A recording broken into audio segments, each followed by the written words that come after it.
Hockey Nation Live fans, welcome to the Hockey Nation Live show with Coach Frenchy and Michael Devellano. But unfortunately, Michael is not here today, so Coach Frenchy will be by himself directly from North Miami Beach and Florida. Today, we're going to talk about, of course, the game yesterday between Dallas and Vegas Golden Knights. We're going to talk about different update, the draft, the date of the draft of 2020, and a couple of news and all around the NHL Drake rumor and the situation, what's going on, and with Vancouver Canucks, with have a Travis Green coach talk yesterday about the future with Jim Benning of the Canucks, what kind of decision they're going to take for the upcoming season. So a lot of subject this morning. I'm very excited to having you watching the Hockey Nation live show. And let's start with last night. That was my expectation. Still don't sure about the low score from both games so far. Remember when Dallas won the first game 1-0? But yesterday, Vegas showed a little bit more with a win of 3-0. The fourth shootout by Robin Lehner. Vegas, he was back in the pipe yesterday. And I think he's really now, I'll be honest with you, I think he's the man of the coach from Vegas. With all the respect we have for Marc-Andre Fleury, for what he's always been in the NHL and always been a great teammate, a great athlete, professional, and just a great man. We have to give right now Leonard become the goalie number one from Vegas, where I can wait after the season what decision Vegas is going to go. Are they all going to keep a goalie 35 years old with Fleury at $7 million? First of all, they cannot keep both. That's impossible. Everything is possible, but at the end of the day, I don't think so. They can put a 14, $15 million right there with both goalies. But it would be a great follow up with the team, see what's going on. But let's go back at the game yesterday. Maybe like Islander did again, Tampa, with indiscipline, game number one, when they lost 8-2. I can call today. I can recall you. Dallas did the same thing yesterday. Indiscipline, second period with 4 penalties, and Vegas took advantage of maybe 1 goal, but still, and power play, but still, you cannot beat Vegas and to be at least 12 minutes in the penalty box and hope to win a game. The game, honestly was the second period where Vegas is completely dominate Dallas with 19 shots. It's not the goalie bad game. Anton Kudulben was exceptional at the end of the day, but at some point, he cannot be by himself and save all the shot. We saw after the second period. One thing I want to remind you, like Coach Rick Bowness, he have 30 years experience in hockey and maybe more, and he took a great decision. He realized after the second period this team was not going nowhere. He knew the feeling. Sometimes coach have feeling, have guts. You know exactly what's going on, and he said, you know what, Anton start 15 games of the 18 games. He's not young anymore, and maybe it's time to just sit him down, rest, and be ready for game number 3.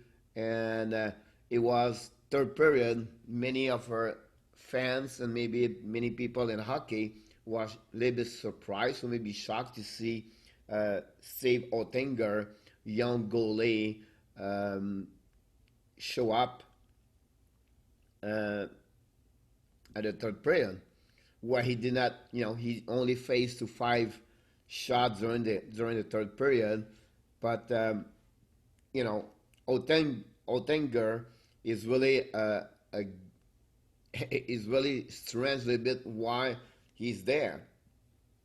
First of all, Ben Bishop is hurt. Um,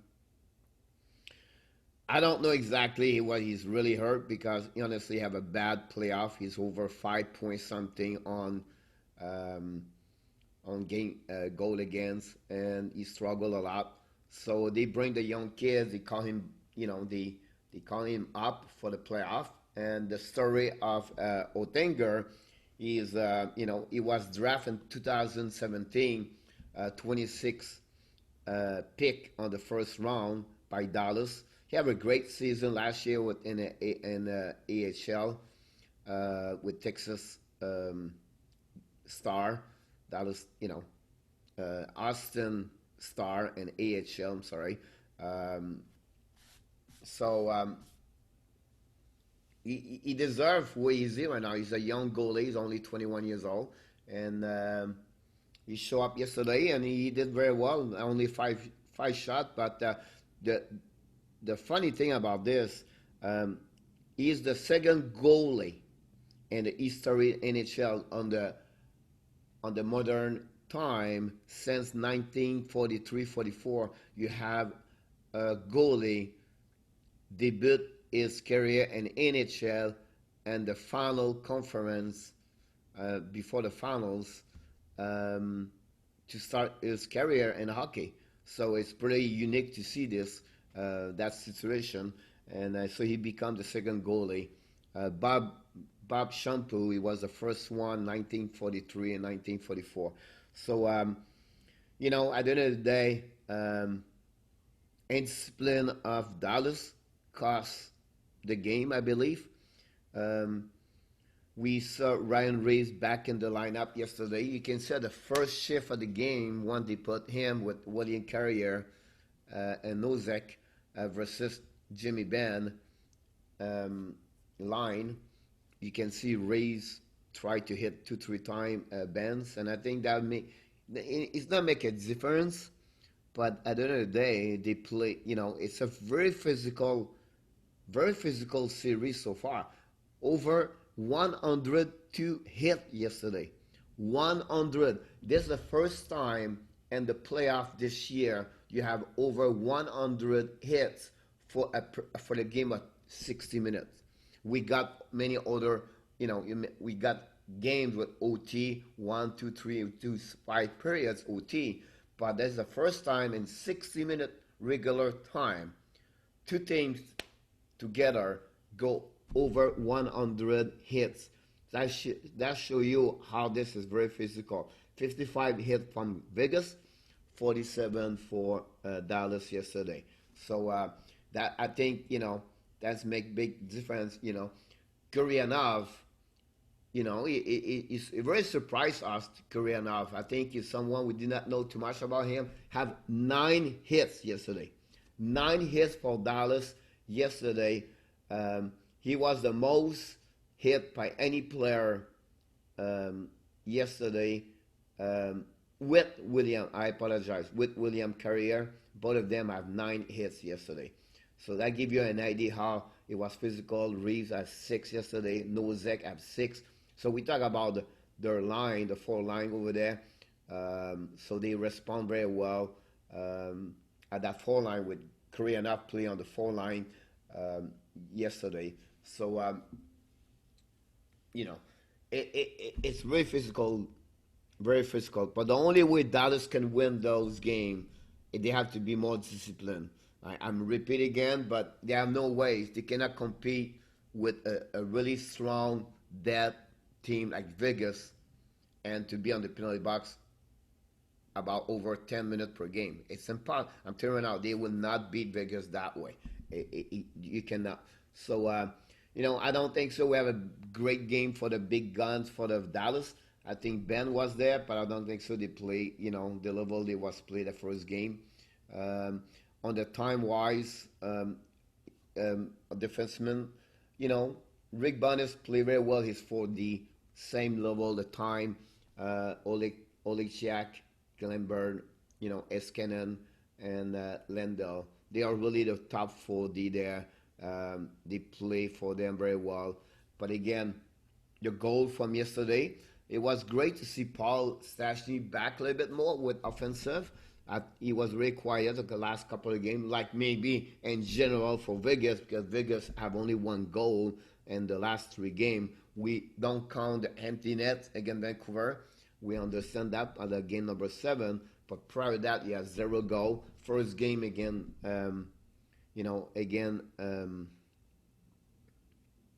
Dallas, they have 0 goal. Now, take a note right now. Dallas scored the first 3 minutes of the first game, right? So they have about 60 minutes yesterday, 57 minutes. They are over 117 minutes with no goals. On the flip side, Vegas, it was scoreless for over 200 minutes. They was like they was really Dallas have to come back with more offensive for sure. But Paul Stastny opened up the score sheet with his third of the season at 4:53. An assist from Pacioretty and McNabb. Both of them was their third assist of the playoff. And then 4 minutes later, honestly, at 3 minutes, 28 seconds, and power play, William Karlsson is fourth of the playoff, assisted by Shea Theodore. Shea continues to do what he's doing well since the beginning of the season. Consistency, show up every day, every game. Is 11, and then Stastny got the second point of the game, his fourth assist of the playoff, and that's maybe at that moment you can see right now it was all about Vegas at that moment. I think Dallas realized that they could not maybe not come back, and then they never gave up, but they was not the same Dallas yesterday like he was at the game the first game. Then 6 minutes later, Thomas Nosek, second of playoff with Stephenson is in Nick Roy. I think Stephenson had a good game yesterday. He played well. He understands his role, like Nick Roy and Nosek, and I think they are. It's good to have in the playoff to have support for your third, fourth line. I really believe that those 2 lines in the lineup make a big difference in the playoff. One is physical, one is really, the structure of the game is really defensively, and you have to work to inches by inches. Those third line, fourth line have to showing up every game to give a better chance for the team to win. And then yesterday, that's happening to Nosek. It's good also for Stastny, pick it up, couple of points there. We remember William Karlsson 2 years ago have over 40 goals for the season. It was a surprise when he came back. He came from San Jose. But Karlsson play a great big role for Vegas. I think we don't give him enough credit. We see Mike Stone, we see Pacioretty, Martin So, and I can go with Alec Martinez. Everything like that. I think Karlsson is one of the players we don't mention too much his name, but he played very well on defensive side, win a lot of face-off, and I think he really bring more to the team like we never think about him. So I think he did very good game yesterday. He have 67% of winning his face-off yesterday again. By the way, Dallas was not very good yesterday. There was only 39% versus 61 for Golden Knights. Shot was 32-24. It was 0-0 after the first period. 8 shot versus 5 for Vegas. I think there was more play on the hill. There was just 2D more. Both of them, a lot of hits during the first period, but no scoreless. And then you can see a second period, undiscipline of Dallas opened the door for Vegas to score, and that I think now it's 1-1. I think now you can see where Coach Peter Tobor is going to go with more with Lerner, and then Dallas have only one goalie, honestly. So Kudu Ben would be back in the line on the pipe, and Thursday night, and for game number 3. So we'll see what happened in there. For what we talked, me and Michael, last couple of days, we was expect a series more like open for scoring. Colorado, Vancouver, and Dallas was like 7, 8, 9, 10 goals per game. Vancouver and Vegas, it was open up, but not like the first 4 game of the series was really most goal per game. But after that, when Temco came back, and then in the net, you can see its front team with Vancouver, and the Vancouver shut out 2 times Vegas, and they struggled more score. I think Vegas is a little bit strength for us. I think we expect more goal, but and remember, it's a 2 team. They're almost built together. They have the same kind of the system. Physical. They are big, both team.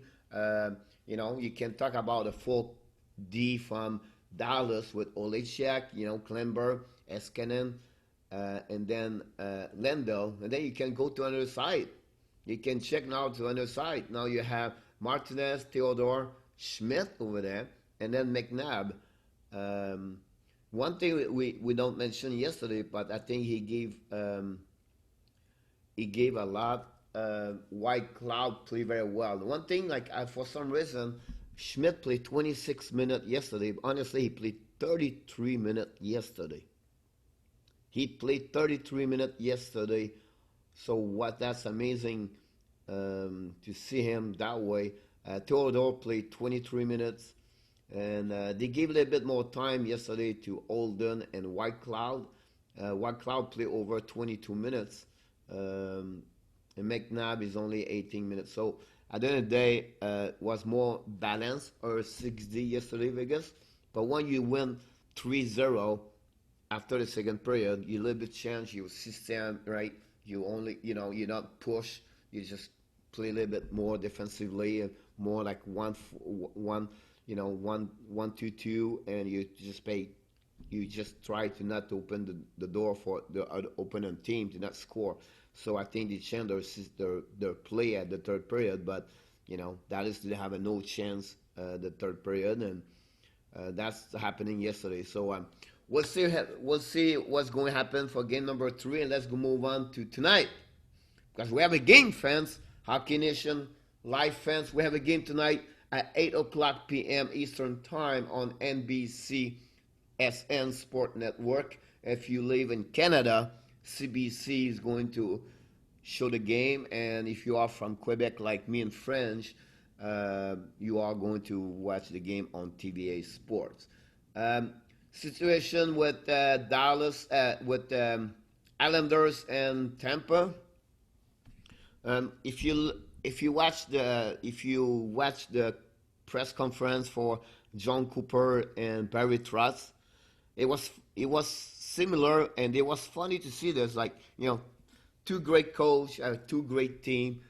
They are one reason why they are in finals. To be honest with you, they talk about one thing. Both of them said the same thing. Hey, it's only one game. We win 8-2 or win 3-2. It just check W1.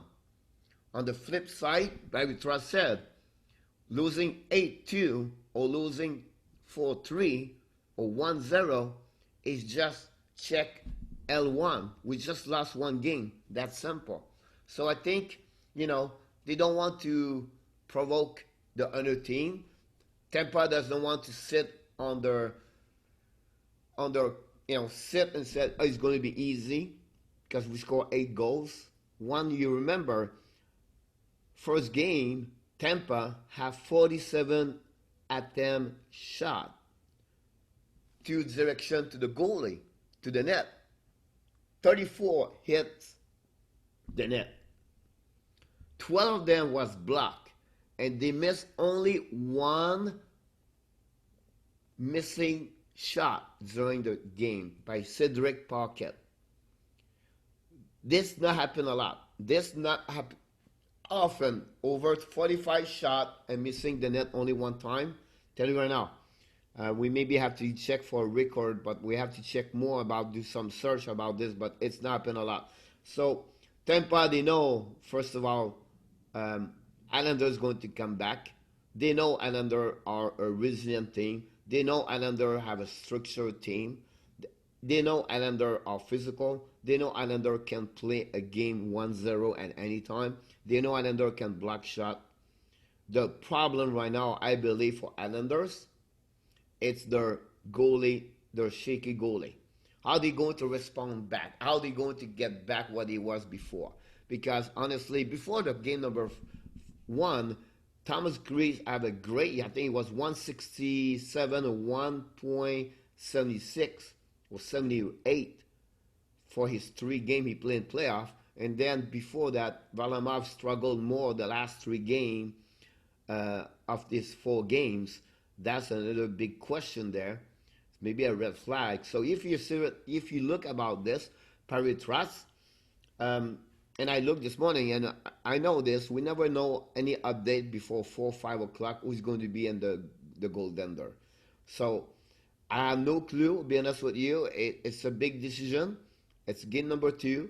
Islander have to come back. They have to get stronger, more disciplined, play their game, and not worry about the 8 goals they give. But they have to have they need more better performance for the goalie. Their D have to get a little bit better, but they face to a really great, maybe the best top 3 team in NHL with their speed, and they have to find a way to stop Brendan Point and Nikita Kucherov. That's simple. If you shut down them, you have more chance to win game against Tampa. We understand now, Sergachev play better. Shattenkirk have a great game yet, the game number 1. We know already what Victor Edmond does. Every game, consistency, dominate player, quarterback, 3 point, one goal, 2 assists as the first game. So that's, and we did not talk about Ryan McDonough, where he scored his first goal the last game too, but Ryan bring a lot of, not only bring a lot on the ice, but he bring a lot on locker room. He is a leader. He's always been a leader. He was captain for New York Rangers before.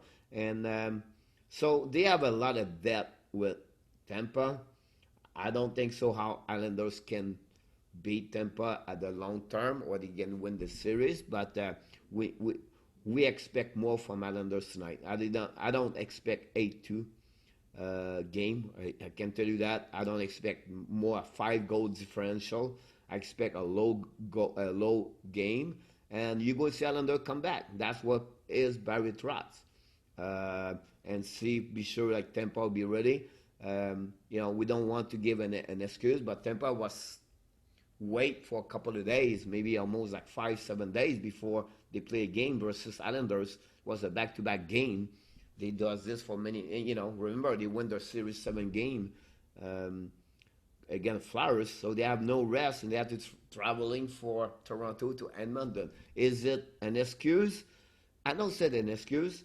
It's just the real thing. You have to, it just makes sense, first of all, and it's the real thing. They have to travel. So the time, the recuperation, the recovery, was not very short.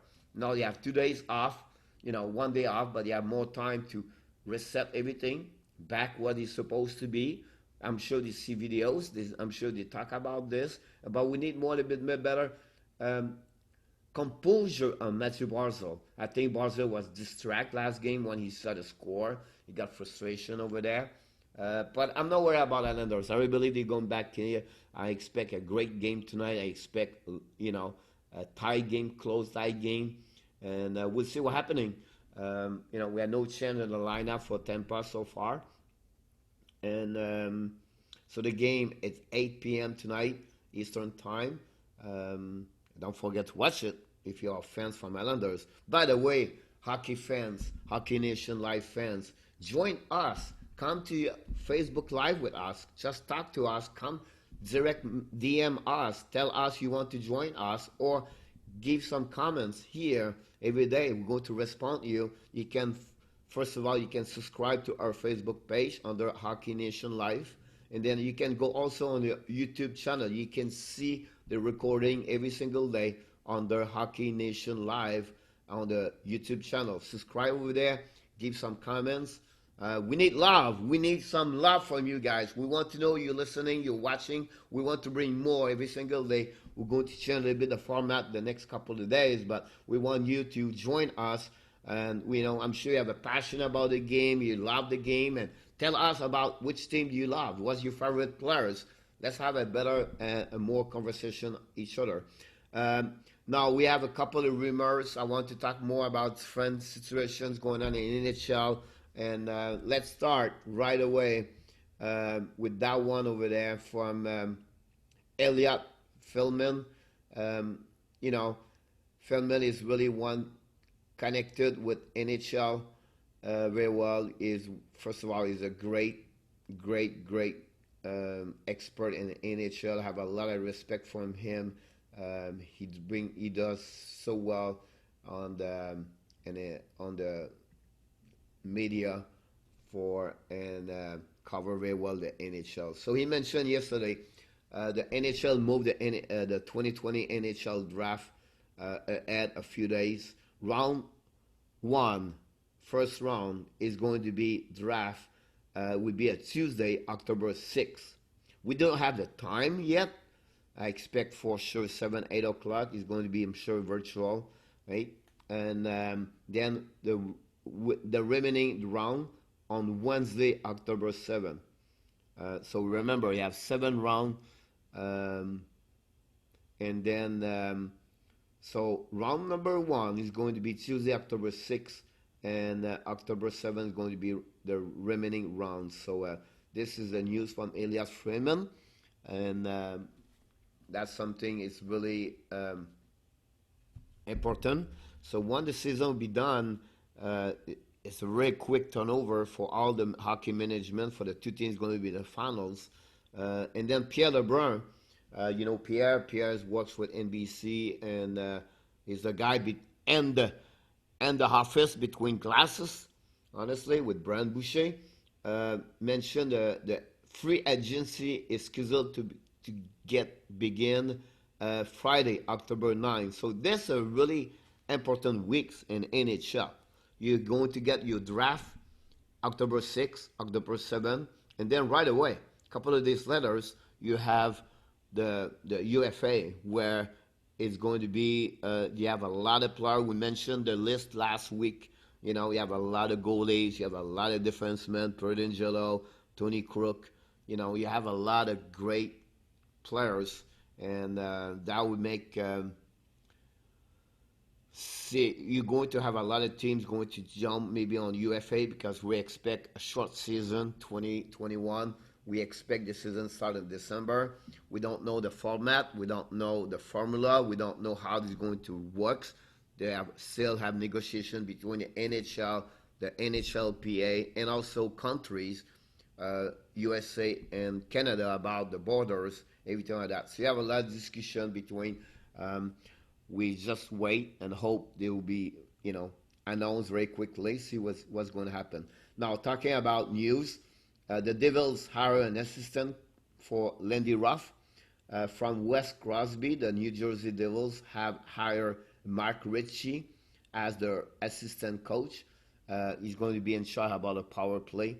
Recchi, Mark have a 22, 23 years hockey career in NHL. He was for the last couple of years with Pittsburgh Penguins as an assistant coach. Just a great hockey player, but also a great human being. Mark is not big, remember him, is maybe 5'9", but he did so much great with Boston and with Pittsburgh and Philadelphia. He went to Montreal a couple of years, and just a great mindset of hockey. The guy knows hockey very well, and I think he's a great for the Devils have Mark Recchi around with Lindy Ruff. They have a good experience, a lot of experience behind the bench, and they are talking right now maybe keep Alan Nesradin. Nesradin was a head coach by interim. He's there for many years with the Devils. They maybe keep him as a defense coach, so it'll be something we have to look for the next couple of days. Um, Now we have other rumor and not rumor but no news. We spoke about this yesterday with Michael and you guys about the team because the AHL is not going to maybe not start, maybe no season, whatever is going on with other league on the farm system. So they try to loan players left and right in Europe because the Europe they have a league over there. They play hockey. So what happened yesterday? The Boston Bruins have loaned defenseman Jacob Zuril to AC Kometa Brno and the Czech League. I apologize for my pronunciation of the name, um, but it is what it is. So Jacob Zboril is going to play in the Czech League. And Chicago Blackhawks have loaned the forward Pius Sutter to GCK and the Lion of the Swiss League. Columbus Blue Jackets have loaned the forward Emil Bernstrom and Alexandre Texier, a Kappa, and a goaltender Velny Vesvilinen to GPP and the Liga team. So that would be a little bit surprised me to send Texier over there, honestly. But I think they want their player to develop and they don't stop to play hockey, wait until the beginning of the season in December. So Bergstrom going to Elzinski, and then TC is going to be with Kalpa, and the goaler Van Villenin is going to be in the Visvaskila and the Liga teams. Edmonton have loaned forward Keaton Haas to SC Bern and Swiss League. Also, they loaned Evan Bouchard. Bouchard was a first-round pick playing Quebec, and not playing Quebec, but he's 22 years old. He's just be loaned for the Swedish hockey for the Southern Tatchik SK and Sweden League. New York Rangers loaned the defenseman Libor Acek to the Czech Estrak Liga. Remember yesterday, Ben Bishop, Taylor Fenton, and Steven Jones remain unfit to play for Dallas so far. Some of them are day to day, but we'll see happen. But Fenton skate yesterday morning during the team skating, but he was not dressed up last night. Barry Trotz mentioned last night during his press conference, possibility the forward Carl Kluderbach is able to play game number 2. Kluderbach would be assist before the game. So we'll see, pretty sure we're going to see Kluderbach in the lineup. It's a really plus for the team. He brings physicality. He's just really, grinder, a lot of grits, and he will help with Matt Martin on the fourth line, to see that line to be a little bit better. We have a couple of news about the situation with Boston Bruins. They really believe now that the Stanley Cup window is now closed under the current roster makeup with Chara, Bergeron, Krejci, and Marchand. They're all from 32 to 43 years old. So they need to get a little bit more younger, faster, and deeper. So it'll be very interesting what they're going to do with Tony Crook. Crook has always been a defenseman for them, and it's a big $6, $7, $8 million there. It is what it is. And Crook said a couple of days ago, the agent for Crook said, we're not going to stay in Boston at discount. So expect the big money there for Tony Crook. On the flip side, in Toronto, the big city of hockey where people talk about trade every day and they trade everybody. They still mention about Frederick Anderson. He's on the block trade to maybe they will, listening. I think Dubai is going to listening what they got from Anderson, and they have to figure out about, it won't be easy for the league with the salary cap with the forward Zach Hillman. You need a new deal, so that would be another concern for the team over there. And I'm very curious about what happening there. Now, if it's Anderson, he's not the one they are looking for the future.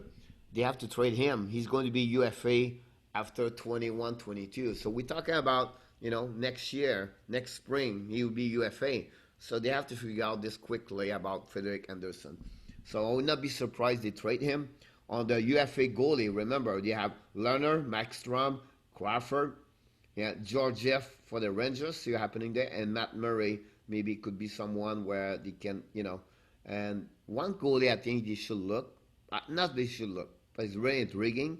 It's a Darcy Quimper at $4.5 million. So it's all the news about this again. It's front trade rumor, everything like that. I think it's getting more and more about that. Hockey is, it's we are period right now the playoff, but only 4 teams play. So if you want to get a little bit more news, I'm going to go a little bit quicker here. Tempe Brar named the winner of the 2020 Willie O'Ree Community Award. If you have a chance to watching his story on the Sportnet channel or Sportnet website, it would be great to learn more about Danny Tempe Brar. It was nice to see him win the Willie O'Ree Community Award. We know about the story about Willie O'Ree in NHL, so it was nice to see him. We believe Kyle Clifford should be out of the Toronto. That was another news yesterday. It was mentioned. We talk about maybe possible Toronto is looking maybe for Wayne Simons. That would be not. It'll be very interesting to have Wayne Simons over there. I think they can get him at a low price, and you know what Simon can bring. Now he's not a Wayne Simon. It was like with the Flyers in Los Angeles, but I think Wayne can have bring another dimension where the Toronto don't have a lot physicality, a player like him. So would be very interesting to follow up with that part over there. On the flip side, like I said at the beginning of the show, Canucks have the press conference. In Canada, many teams when you got eliminated take a couple of days, and then after that in Canada, because really it's very popular, they have their press conference with all the media, everything like that, and usually the coach and the GM, they are there, and they talk about their, what they're looking for. So Jim Bennon and with Travis Green talked yesterday, discussed about, first the success of the team, because really it was really successful for Canucks to go all the way and lose game number 7. And then they talk about the future of the team. One thing I would say to you, it was not really nice. Well, I don't know it was very nice, but it was the GM, Jim Benning, is really talk about Vertanen like he was expecting more during the playoff. And I think Vertanen scored 18 goals last season.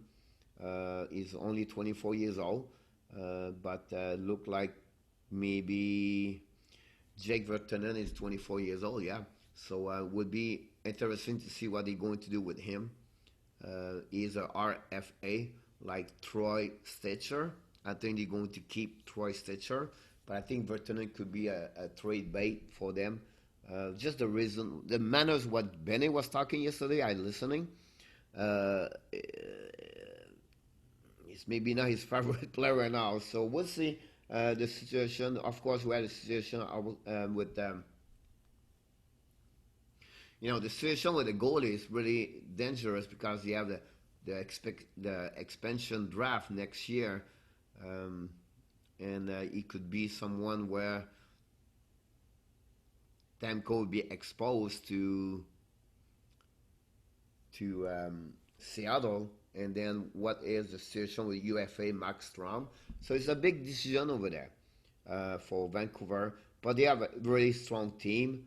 Um, they have a really good. They are in a very good situation right now. They have to check about also the situation with Brock Bowser. He's only 23 years old, but at the end of the day, remember he's $5.9 million per season. He's not the best free forward, so sometimes you have to put the right place the money, and And then the good news is that the cornerstone Elias Peterson, Quinn Hughes, 21, both Orvat 25. GD Miller is only 27. Just shake my head at me every time I see GD Miller shift the team 3 times. And this kid is this player is so good. But again, the team, Vancouver is pretty good. They have to figure out also with Michael Furlan, his health with concussion. That's another thing. I think Furlan can bring a lot on the third line, fourth line for a team like Vancouver. But like we said yesterday with Michael, we're going to go through a way where we're going to talk about each team every day for 2 weeks, 2 teams per day, talking about where they at, what their prospect have, and what the direction they need to go, everything like that. So expect from Hockey Nation live show to talk about this the next couple of days. So far, that's really what's going on around the league. We don't have anything else like big signature or the effect is Mark Recchi as a coach. Tonight, we just want to remind you, conclude the show for today. Dallas lost 3-0 yesterday again. Vegas now the series 1-1. Robin Lerner got his 4th shootout of the game, of the playoff. He's number 1 on this department. Many other goalies have 2. And then Dallas after showing up with more discipline the next game. And then tonight, Tampa versus Islanders. Tampa is 1-0. Everybody talk about the first game, 8-2. Just a game to forget, honestly, and see happening. But when I mentioned to you earlier, I expect more from Islanders. I will not be surprised they show up. Honestly, they will show up. Expect them to showing up tonight. I don't see how they cannot show up. They've always been a great team and with great coach. So that's the end of the show today. We appreciate all the hockey fans, all the nation live fans to be follow us on Facebook or on YouTube. You always show up every day. We're always here at 11 a.m. Eastern Time. And don't forget, tonight, 8 p.m., New York Islanders visit Tampa Bay Lightning. Thank you, Hockey Nation fans. This is Coach Frenchy from the Hockey Nation Live Show booth